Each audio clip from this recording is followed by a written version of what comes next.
नमस्कार, हमारे छत्तीसगढ़ देख रहे हैं आप और मैं हूं आपके साथ ज्योति। सावन आते ही बेटियों को मायका हूक देने लगता है, तो विदा होता हुआ सावन कलाई में रक्षा सूत्र बंधवाने को व्याकुल भाइयों और प्रतीक्षा करती बहनों को पुकारने लगता है। भाई बहन के स्नेह और विश्वास के पर्व रक्षाबंधन को लेकर बाजार भी गुलजार होने लगते हैं और बाजारों की रौनक भी बढ़ जाती है। बाजारों में कई तरीके की खूबसूरत राखियां देखने को मिलती हैं। नए नए डिजाइन की राखियां सबका मन मोहने लगती हैं। आपको बता दें कि हर साल की तरह ही इस साल भी राखी का खास पर्व, बाजारों में काफी इस पर्व पर भीड़ देखने को मिली। राखी के पर्व को लेकर बाजार गुलजार रहा। आइए रक्षाबंधन पर्व को लेकर देखिए हमारी ये खास रिपोर्ट।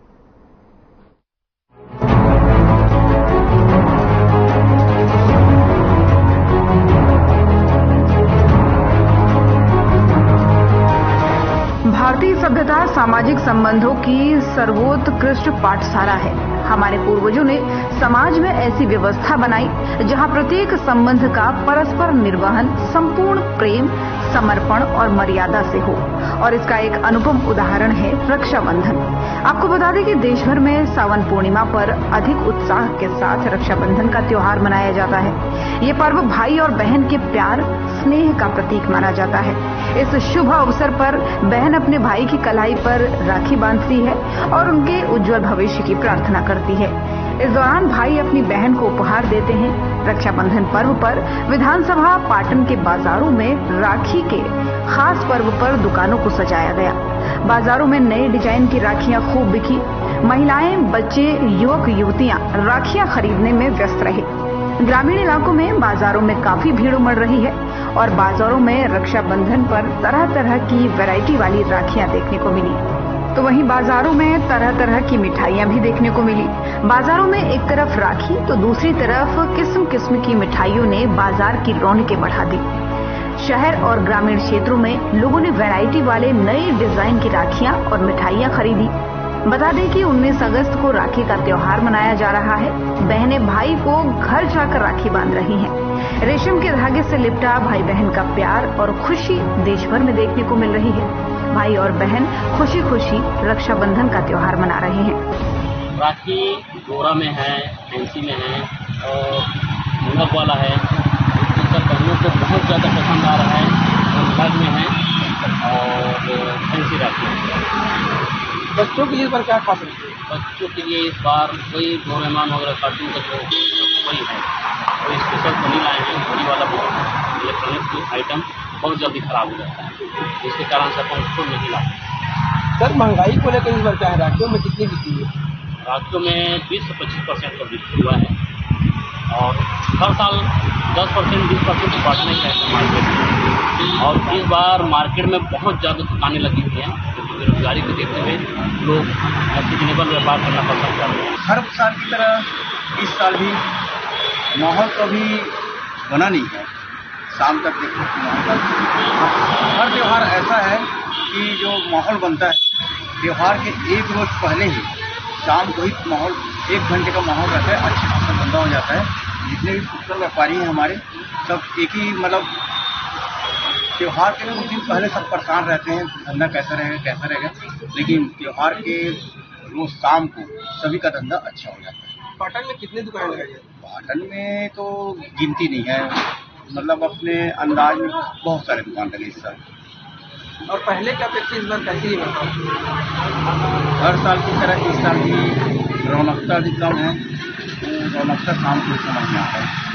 रक्षा सूत्र एक ऐसा धागा है जिसका आधार रक्षा का वचन है, जो बहन को किसी भी संकट से बचाने का विश्वास दिलाता है। भाई जब अपनी कलाई आगे बढ़ाकर राखी बंधवाता है तो मन ही मन इस संकल्प को दोहराता है, और धागे में ममता और स्नेह घोलती बहन जब भाई को टीका लगाकर राखी बांधती है तो मन ही मन अपने भाई की प्रसन्नता पर न्यौछावर हो रही होती है। रेशम के धागे में लिपटा भाई बहन के स्नेह और विश्वास का ये भाव सदा इसी प्रकार अक्षुण रहे, इस बंधन की डोर न छूटे। Bureau report.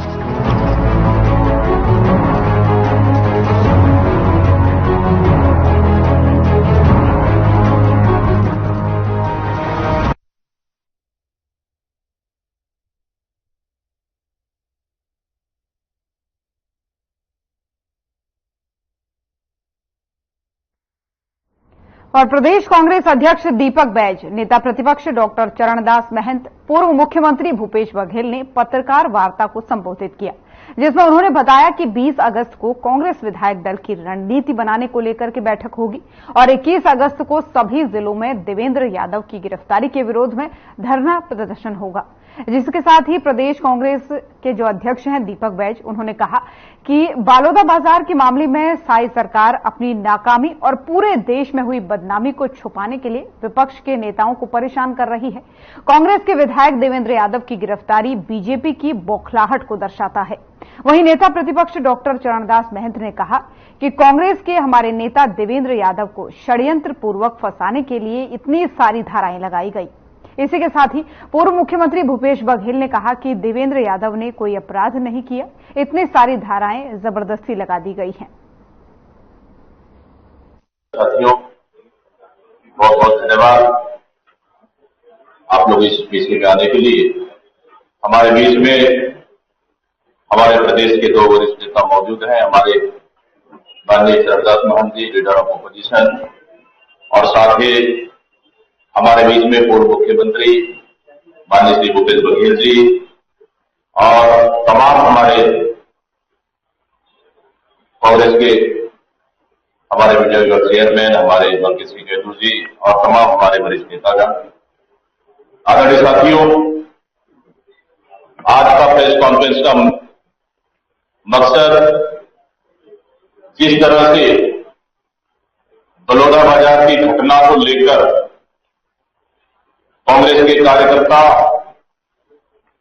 कांग्रेस के नेता और कांग्रेस के विधायक माननीय देवेंद्र यादव जी को कल दुर्भावनापूर्वक बदले की भावना से बदलापुर की राजनीति से प्रेरित होकर कल गिरफ्तार किया गया है। इसका छत्तीसगढ़ प्रदेश कांग्रेस कमेटी पूर्ण रूप से विरोध करती है और इसका कड़ा निंदा करती है। आदरणीय साथियों, कि सर्वविदित है कि जब भी भारतीय जनता पार्टी की सरकार छत्तीसगढ़ में बनी है, प्रदेश में कलंकित करने वाली घटनाएं घटी है। अगर याद दिला दी धीरम की घटना, ये भारतीय जनता पार्टी की सरकार में बनी है, पूरी देश ने देखा। उसी तरह से ये बलौदा बाजार की घटना कि देश की पहली घटना है, छत्तीसगढ़ के इतिहास में ऐसी घटनाएं नहीं घटी जहां कलेक्टर ऑफिस और एसपी कार्यालय जला दिए जाते, सरकार का कोई नियंत्रण नहीं है। ये छत्तीसगढ़ और देश के लिए भी कलंकित घटना और इस घटना से सरकार अपने आप को बचाने के लिए, सरकार अपने आप को इस घटना को रोकने से फेलियर हो गई, उनके इंटेलिजेंस फेलियर हो गया, सरकार पूरी तरह से विफल हो गई और इस विफलता को छुपाने के लिए और जो कि कांग्रेस के ऊपर ठिकरा पड़ने का काम कर रही है, इसका हम कड़ी निंदा करते हैं। जिस तरह से शुरुआत हुई अमर गुफा से, जहां सरकार को उस पर जहां कार्रवाई करना चाहिए उस कार्रवाई पे उन्होंने लीपापोती की। ठेकेदार से कोई पूछताछ नहीं, फर्जी मजदूरों को गिरफ्तार कर दिया गया। समाज पूछता रहा कि जो घटना घटी उसमें ये अपराधी नहीं है, घटना करने वाले नहीं है, असली अपराधी को पकड़ना चाहिए, सीबीआई जांच होनी चाहिए। ये लगातार मांग करते रहे, लेकिन सरकार, शासन और प्रशासन उनकी मांगों को अनदेखा करती रही। जब समाज में आक्रोश फैला, जब समाज लगातार बैठकें लेता रहा, शासन प्रशासन बातचीत चलता रहा, तो शासन प्रशासन कहां थी? सीबीआई जांच की मांग हुई तो क्यों नहीं की? इतना एक छोटा आंदोलन इतना बड़ा रूप ले लेगा सरकार को क्यों पता नहीं? लगातार वहां 10 बजे से माहौल खराब था। वहां के प्रत्यक्षदर्शियों के अनुसार, जहां हम लोग पूर्व मुख्यमंत्री जी के साथ उस स्थल में हम लोग गए थे, हमारे लीडर ऑफ अपोजिशन भी थे। हम लोगों ने वहां प्रत्यक्षदर्शियों से पूछा कि वहां के लोगों में दहशत था कि 10 बजे से वहां हल्ला गुल्ला अन्य तरह की माहौल थी, तो सरकार प्रशासन क्यों भाग नहीं पाई? ये हमारा सवाल है। आप अपनी कमजोरी छिपाने के लिए, अपनी नाकामी को छिपाने के लिए इतनी बड़ी घटनाएं घटी, उसको आप लिपापोती करने के लिए क्या कांग्रेस के ऊपर दोषारोपण करेंगे आप? ये कहां का न्याय है? मैं पूछना चाहता हूं भारतीय जनता पार्टी की सरकार से, ये भारतीय जनता पार्टी का जिला अध्यक्ष, उनका आप बयान देखेंगे कि अगर इस पे कार्रवाई नहीं हो तो उग्र आंदोलन होगा। सार्वजनिक रूप से उन्होंने मीडिया में कहा, उनका बाइट सार्वजनिक रूप से, क्या उनको एक नोटिस गया? मैं पूछना चाहता हूं सरकार से, आपके माध्यम से, वो कलेक्टर ऑफिस में ज्ञापन देने जाते उस धरना प्रदर्शन उस सभा की अनुमति के लिए, क्या उनसे एक नोटिस भी गया? एक नोटिस भी नहीं गया। भारतीय जनता पार्टी के कई नेता मंच में मौजूद थे, जिला पंचायत सदस्य, कई जिला पंचायत सदस्य, कई पार्षद, कई बीजेपी के नेता मौजूद थे, उनको नोटिस गया? एक भी नोटिस नहीं गया। क्यों? हम पूछना चाहते हैं सरकार से, क्यों नहीं गया? टेंट का व्यवस्था किसने की? भोजन की व्यवस्था किसने की? कहां से पैसा आया? हम पूछना चाहते हैं सरकार से, इस पर जांच हुआ? नहीं हुआ। आप दावा करते हैं सीसीटीवी फुटेज है, प्रूफ है, सार्वजनिक करें।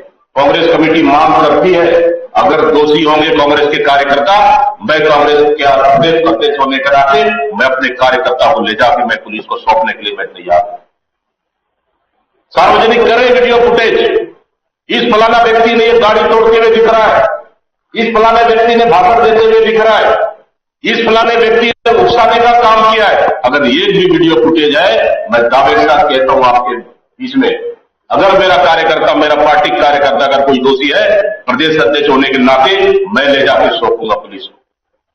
लेकिन गलत कार्रवाई कांग्रेस पार्टी बर्दाश्त नहीं करेगी। मैं पूछना चाहता हूं भारतीय जनता पार्टी के नेताओं को एक नोटिस क्यों नहीं मिला?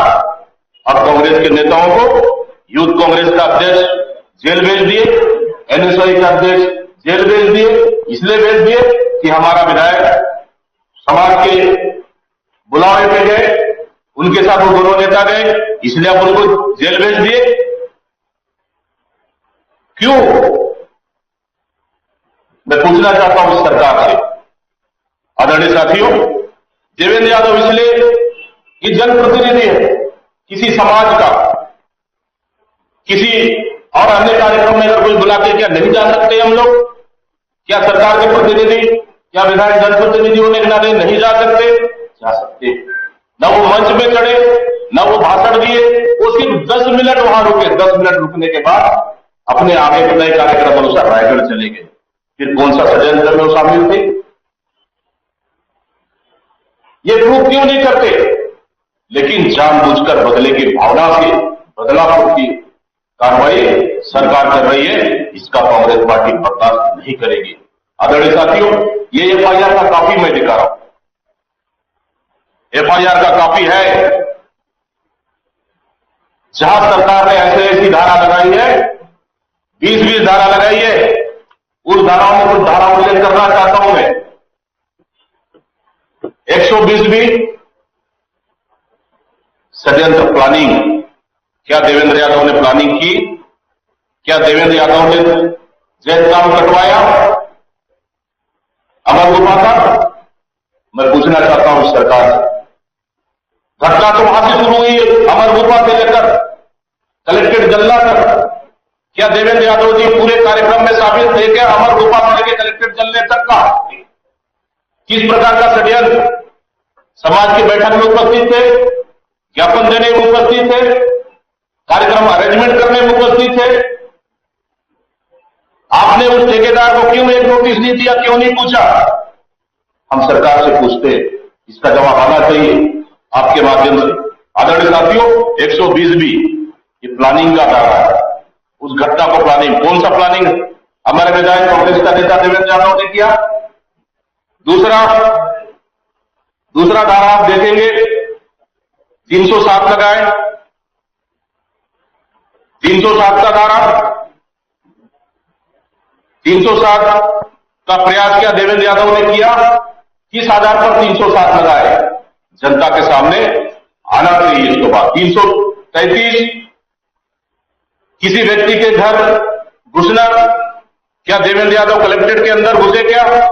क्या देवेंद्र यादव किसी व्यक्तिगत के घर में घुसे? क्या ये धारा किस आधार पर लगा, हम सरकार से पूछना चाहते हैं।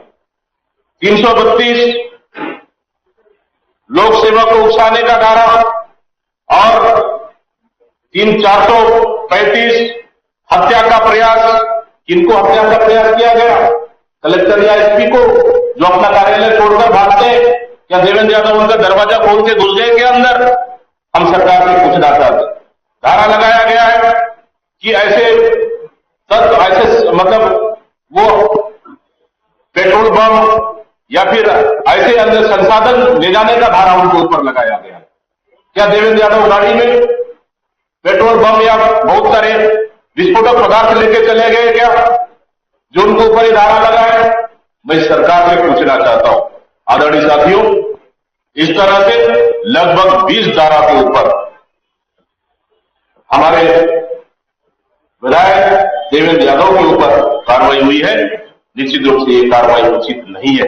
इस कार्रवाई का छत्तीसगढ़ प्रदेश कांग्रेस कमेटी विरोध करती है और निश्चित रूप से सरकार को हम चेतावनी भी देते, इसलिए क्योंकि आप सरकार नहीं चला पा रहे, अपने किए हुए वादे पूरा नहीं कर पा रहे, जनता के बीच आपका नकारात्मक छवि बन गया है, सरकार आपसे संभल नहीं रहा है।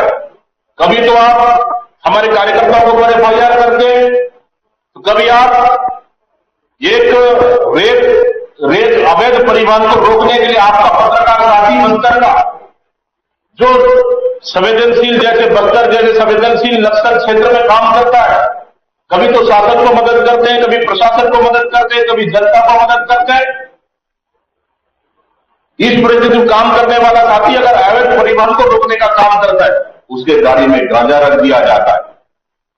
क्या यही शासन है? उसको जेल भेज दिया जाता है। क्या यही शासन है? क्या ये नाकामियों को छुपाने के लिए आप इस तरह का कार्रवाई कर रहे हैं? चुनाव लड़ रहे एक्स सीएम, इनके ऊपर आप FIR दर्ज करते हैं। क्या यही सुशासन है? क्या आप चाहते हैं कांग्रेस को डरा के आप शासन करना? डरने वाली नहीं है कांग्रेस पार्टी। साफ साफ कह रहे हैं सरकार से, जनता ने आपको जनादेश दिया है, सरकार चलाइए। विपक्ष होने के नाते हम आपसे जनता के हित, जनता के मुद्दों को लेकर हम लड़ाई लड़ेंगे, लेकिन बदले की भावना से ये कार्रवाई बर्दाश्त नहीं करेगी। और साथ ही जिस तरह से आप कार्रवाई कर रहे हैं, ये कार्रवाई गलत है। सतनामी समाज। चलिए खबरों बढ़ेंगे आगे। रायपुर में रायपुर दिव्यांगजन सशक्तिकरण विभाग, सामाजिक न्याय और अधिकारिता मंत्रालय, भारत सरकार की तरफ से BDI ग्राउंड में दिव्यांगजनों के लिए राष्ट्रीय स्तर का मेला लगाया गया। इस मेले में मुख्यमंत्री विष्णुदेव साय ने शिरकत की। देखिए हमारी ये रिपोर्ट।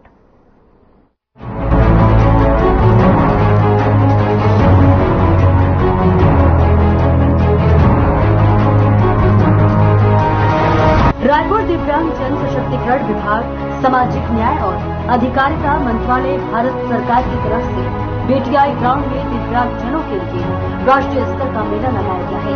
इस मेले में मुख्यमंत्री विष्णुदेव साय ने भी शिरकत की और साथ ही केंद्रीय मंत्री डॉक्टर वीरेंद्र कुमार, उप मुख्यमंत्री अरुण साव, समाज कल्याण मंत्री लक्ष्मी राजवाड़े सहित सांसद ब्रजमोहन अग्रवाल, विधायक मोतीलाल साहू भी मौजूद रहे।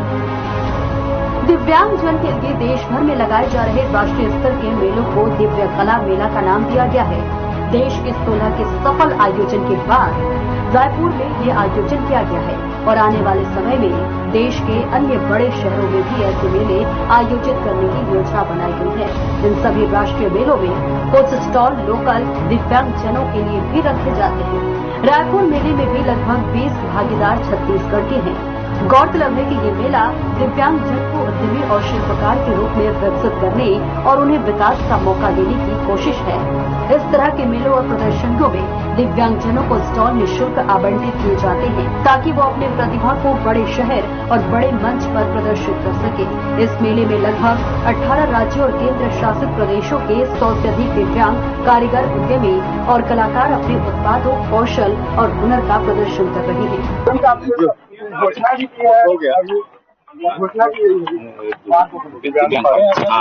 आज भारत सरकार सामाजिक न्याय अधिकारिता मंत्रालय के द्वारा यहाँ पर दीप कला मेला का आयोजन किया गया है, जो कि एक सप्ताह तक चलेगा, 23 तारीख तक चलेगा। और इसमें विभाग के मंत्री डॉक्टर वीरेंद्र खटीक जी स्वयं इस मेला का उद्घाटन किए हैं। और आज के इस अवसर में जो भी भारत सरकार की तरफ से दिव्यांगजनों के लिए प्रयास हो रहा है, उसको अपने श्रीमुख से बताए भी हैं। जब से इस देश में आदरणीय मोदी जी प्रधानमंत्री बने हैं, तब से पहले इनको विकलांग कहा जाता था, लेकिन उन्होंने उनको सम्मान दिया, दिव्यांगजन कहा और अनेकों रिफॉर्म उसमें लाए हैं। और आज माननीय मंत्री जी ने यहाँ दिव्यांगों के लिए एक दिव्यांग पार्क की घोषणा की है। 5 एकड़ जमीन उसके लिए प्रदेश सरकार मुहैया कराएगी। इसके लिए मैं माननीय मंत्री जी का और विभाग का बहुत बहुत धन्यवाद करता हूं।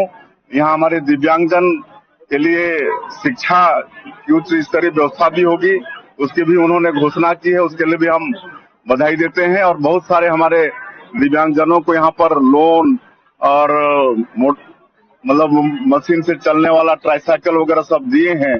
कृषि संयंत्र के लिए लोन दिए हैं और भी कई बिजनेस के लिए लोन दिए हैं। ये सब काम यहाँ पर हुआ है और ये मेला मतलब दिव्यांगजनों के लिए विकास की दृष्टि से मील का पत्थर साबित हो, ऐसा मैं कामना करता हूँ। छत्तीसगढ़ महतारी की आज हम सब के बीच में केंद्रीय मंत्री आदरणीय वीरेंद्र जी, हमारे प्रदेश के मुख्यमंत्री आदरणीय विष्णुदेव साय जी, दोनों का आप तालियां बजाकर स्वागत करें, क्योंकि वीरेंद्र जी तो तीसरी बार मंत्री बनने के बाद पहली बार छत्तीसगढ़ आए हैं और ये हमारे पुराने मध्य प्रदेश के हैं। हम लोगों ने साथ में बहुत काम किया है। हमारे बीच में उपस्थित आदरणीय उप मुख्यमंत्री अरुण साव जी, हमारे बीच में उपस्थित महिला बाल विकास मंत्री लक्ष्मी रजवाड़े जी, हमारे इस क्षेत्र के विधायक पुरेंद्र मिश्रा जी और दिव्य कला मेला के आयोजन करने वाले सभी अधिकारी कर्मचारीगण, इसमें भाग लेने वाले सभी स्टॉल के बंधुगण, मैं सभी का छत्तीसगढ़ की राजधानी रायपुर में बहुत बहुत स्वागत करता हूं, बहुत बहुत अभिनंदन करता हूं।